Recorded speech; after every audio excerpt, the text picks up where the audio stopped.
So here's the Nikon D600.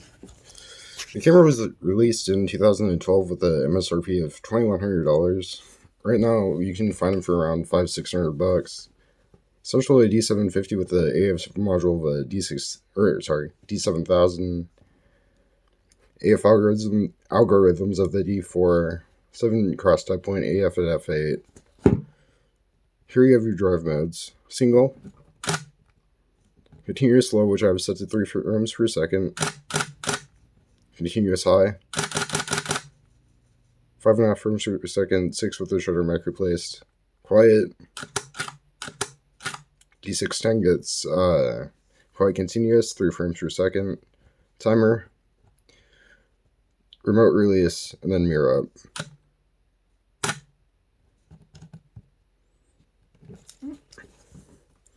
To format the card, you would hold metering and delete down.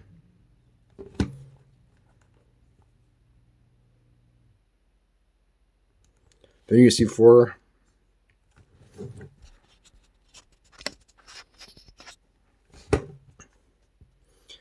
So, roleplay by card and card slot 2. Overflow, backup, RAW slot 1, or JPEG slot 2. I currently have it set to overflow. Here you can change your movie settings, so 1080 24 progressive, movie quality high, microphone adjustments auto, destination slot 2, high ISO noise reduction, long exposure noise reduction, so this is going to be stacking 2 different exposures. Remote control mode, active D-lighting. This is basically preserving details on the highlights and the shadows. I have it set to auto. You can get a deeper buff if you turn that off. Vignette control. So this corrects for auto vignette and all AF D in later lenses, if I'm not mistaken. So this being a semi-pro body doesn't have AF on. You get that with the D800 series and the D4, D3, D2, D1, and D5, D6. So that's AF on. Function is choosing image area, so FX to DX. You also have your framing grid.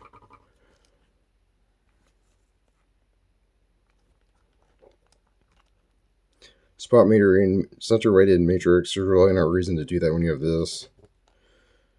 If you want to also record in RAW plus JPEG, active D-lighting, bracketing burst, flash off, AF on, so on and so forth. Preview is still set to depth of field preview. Photo, video. Then if you want to go into live view, same as D800, D4.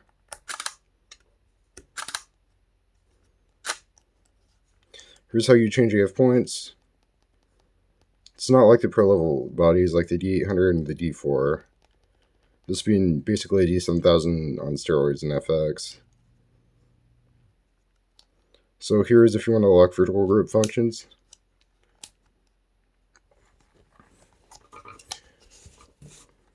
EV comp,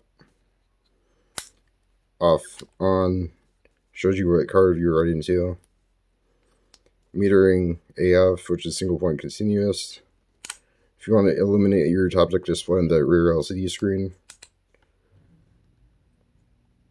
Again, format and metering, movie record. On some bodies, this can be reprogrammed as another function button. So far, I don't believe that the D600 has that, but I could be wrong on that. Dual card slots. Of course, post tree eject. Card slot 1, card slot 2.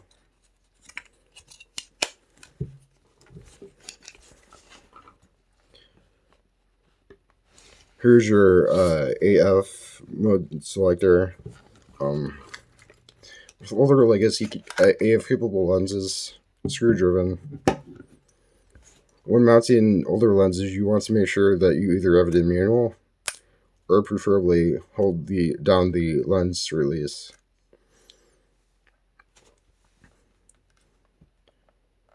And then also, if you hold down the AF control, or AF mode selector, I mean, sorry.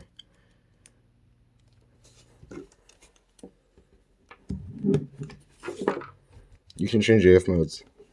Sorry.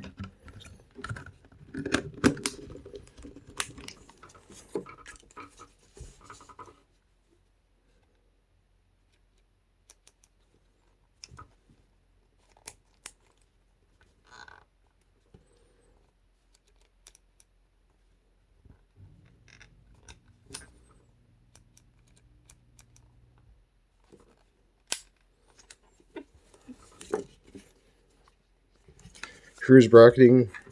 You can bracket between 1 and 3 frames between half a stop and 3 stops for each photo.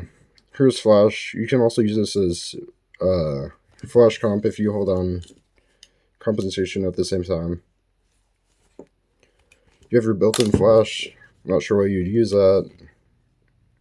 Personally, I mean, you have CRLS, but you can use that as a commander. Here's function 1.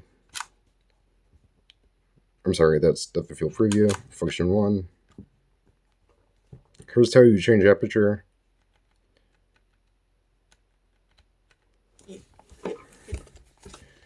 Here's how you change shutter speed and other various controls such as ISO. Here, if you hold this down, you can change your ISO. The front command dial can also change that from being auto to manual. Here you can also change your file format. You cannot change your bit depth though. Here's your white balance. Picture control. You get up to 13, I believe, different picture controls that you can make custom. Here's the menu system. Delete, selected, select 8, or delete all, which is basically going to be format. Playback, folder, and d600, so Nikon d600, all are current. Hide image, not sure why you would want to do that, but select, set. It does read a little bit slower since it's XP3. Select date, deselect all. Playback display options, focus point, additional info, none, image only, highlights, RGB, shooting data, and overview. So let's show you what that looks like. So we consider it's raw. Here's just the image on its own. Here's our metadata.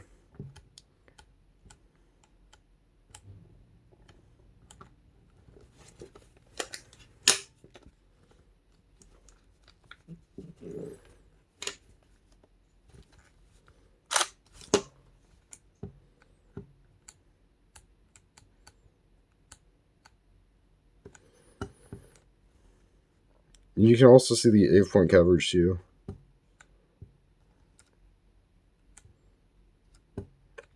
Copy images. So let's say you wanted to copy them from card 1 to card 2. It's pretty self-explanatory. Image review. So after you shoot a photo, if you wanted to review the photo, have this on. I have it off since I shoot a lot of wildlife.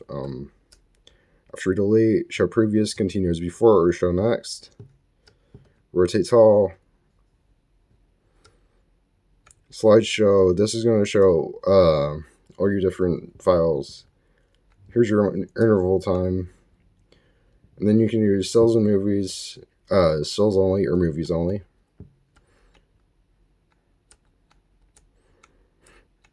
Here's your raw recording. Lossless compressed or compressed. This is only a semi-pro body, not the pro level bodies like the D800 or the D4. Those will have the option to where you can make it completely uncompressed. Here's your bit depth, 12 or 14-bit. I have it set for 12-bit in U1. This is the mode that I use for action. White balance. You can also fine-tune all these. I suggest going with keep warm light or normal, though you can also keep warm lighting colors if you wanted to. That's set as auto too. Picture control. sharpening, quick adjust, active delighting, contrast, brightness, saturation, and hue. Manage picture control, so if you wanted to save, edit, rename, delete, or load and save, which you can also load to the card. Auto distortion control. Color space, I choose Adobe. There's also standard RGB. Active delighting, high dynamic range, you have to shoot JPEG for this.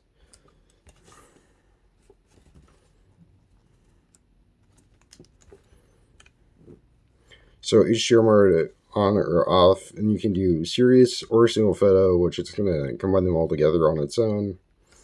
Exposure differential auto, 1 stop, 2 stops, or 3 stops. Smoothing, normal, high, and low. We already covered all of these. So multiple exposure. I haven't quite figured this out. I believe this is like HDR though. Number of shots, auto gain. Pretty self-explanatory. Interval timer shooting, so this is basically manual time lapse. You can say to start now or start time later. Here's how you adjust your time if you wanted it to start later. You're up to 9,999 shots if I remember right.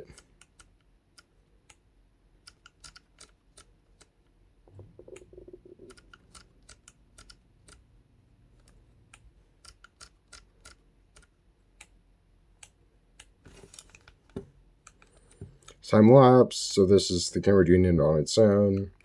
Then here's how long you have it set for. Your interval. Movie settings, we already went over that. So custom settings menu. So AFC, which is continuous autofocus, it's preset to release. I kept that. So basically fire over focus. Focus over fire for a single. Focus tracking with lock on. I will shoot birds in flight, so I choose 1. AF point illumination. So basically, if you want the AF point to light up red in the viewfinder. AF point wraparound. So basically, if it runs out of points, it's gonna go to the nearest point that it can and try to do its best. Number of focus points, 39. Or if you think that that's too many, you can then go down to 11. Built-in AF assist illuminator. That's this. And just so you know, it's identical to the D7000 in the AF detect range, so it's -1 to +20 stops center point, and I believe 0 to +19 stops for the rest of the 38 points, 8 cross type. Here's your ISO sensitivity step value, 1/3 of a step or half a step. EV steps for exposure control. EV being stops, of course. Easy exposure comp. So basically, you just move this, if I'm not mistaken, your command dial. I'm sorry, I haven't quite figured that one out yet. Center weighted area, 8mm, 12mm, 15mm, or 20mm.